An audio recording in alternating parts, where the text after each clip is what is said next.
Hello loves, welcome back with Baking with Mimo101. I showed you guys how to doctor up a cake mix and bake a cake properly, make the easy version of Swiss meringue buttercream, make filling for the cake, make fondant. Now, if you have all of that set, we are going to fill and ice this cake together. You do not need to make fondant for this, by the way. So you do need a turntable, a small spatula, a bench scraper or a cake smoother, a piping bag, cake board. Now let's get started. If you are putting a filling in your cake, this is a necessary step. Cut a tip off of your piping bag. Fill it up with the easy Swiss meringue buttercream, and you want to create a nice dam. Before you begin, you see that blob of cream I put there? That's to hold down the first layer. And then you want to go ahead and pipe an even line around the first layer and then do another one on top.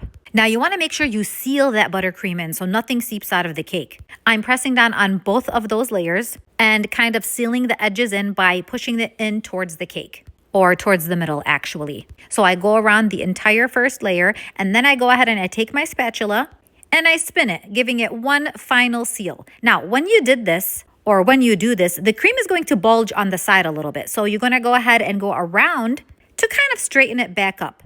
And now you're ready for the filling. Now this happens to have strawberries in it.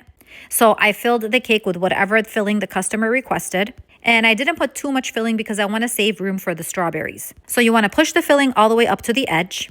And then I went ahead and I added the fresh strawberries. Now add the second layer. All my cakes are 3 layers.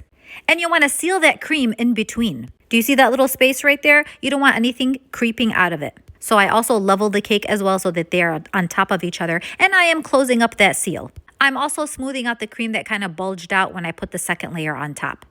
After I smoothed it out up and down, I go ahead and I give it one final seal around the cake if necessary. Now we're going to start on the third layer. And you're going to repeat the process where you pipe down a row of buttercream and then you pipe another row on top. You're going to do that double seal again. You're going to push the edge from the outside as well.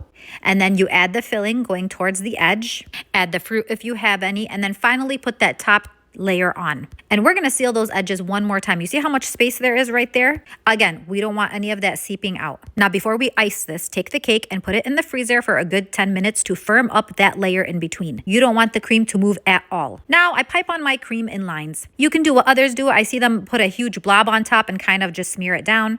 But I just go ahead and I do this and I smooth it out first with a spatula. And then I get my smoother and smooth it out. I take some cream and fill in those open spaces. And then I smooth it out again. Try and keep your hand as straight as possible. I take some more cream. I put it in areas that I notice are empty as well. And then you just keep going. Sometimes this process takes a while.